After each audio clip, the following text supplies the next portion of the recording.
Hi friends, இன்றைக்கி என்ன வண்டி பார்க்க போகிறோம்னா ஃபோர்ஸ் க்ரூசர் தான் பார்க்க போகிறோம். என்ன கம்ப்ளைண்ட்னு பார்த்தீங்கன்னா கிளச்சு ரொம்ப ஹார்டாக இருக்குதுன்னு வந்திருக்குது. இப்போ வாங்க உங்களுக்கு கிளச்சு கழட்டி அப்புறம் பார்த்தீங்கன்னா கிளச்சு அமுக்குன்னா சவுண்டு வரல, கிளச்சு விட்டோம்னா சவுண்டு வருதுன்னு சொல்லியிருந்தாங்க. அப்புறம் ரிலீசர் பேரிங் அப்படியே வாங்க செக் பண்ணிக்கலாம். கீர் பாக்ஸ் இறக்கணும்னா இந்த ஜாயிண்ட்டு, அதுக்கப்புறம் சைலன்சரு எல்லாத்தையும் நம்ம கழட்டிக்கலாம். இப்போ கீர் பாக்ஸ் இறக்கியாச்சு. பார்த்தீங்கன்னா தெரியும், ரிலீசர் பேரிங் சவுண்டு பாருங்கள்.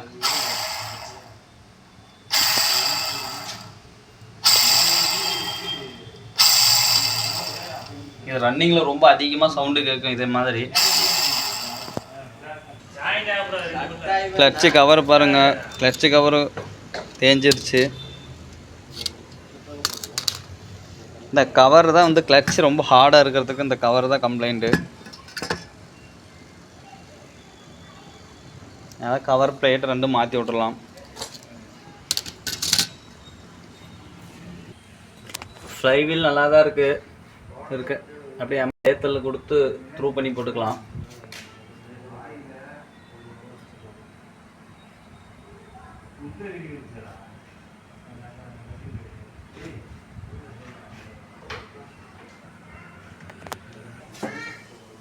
இப்போ வாங்க புது கிளச் வாங்கி வந்ததுக்கப்புறம் உங்களுக்கு காமிக்கிறோம். Releaser bearing, clutch plate, cover assembly. கஸ்டமரை ஒழுங்காக கீர் விடலன்னு சொல்லியிருந்தாங்க.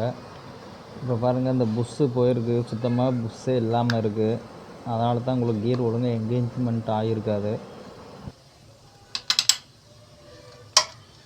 இப்போ வாங்க அந்த புஷ்ஷை மாற்றிக்கலாம்.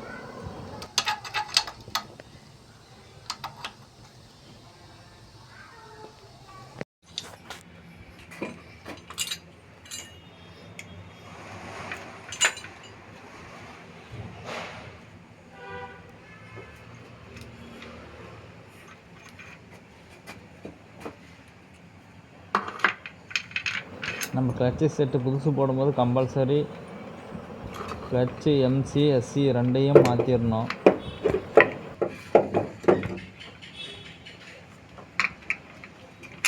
வாங்க சிலிண்டரை மாட்டி விட்டு கியர் பாக்ஸ் போல்டெல்லாம் டைட் வச்சுக்கலாம்.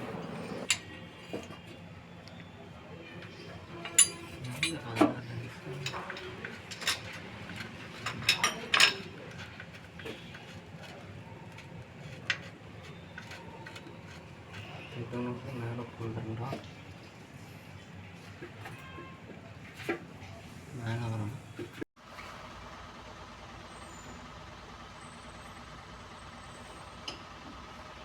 கியர் பாக்ஸ் ஏற்றும் போது இந்த கியரோட கழட்டினா தான் உள்ளே கியர் பாக்ஸ் உட்காரும், இல்லைன்னா கியர் பாக்ஸ் உள்ளே ஏற்ற முடியாத மட்டும். இந்த மாதிரி யூஸ்ஃபுல்லான வீடியோ பார்க்கணுன்னா மறக்காமல் நம்ம சேனலை சப்ஸ்கிரைப் பண்ணி வச்சுக்கோங்க.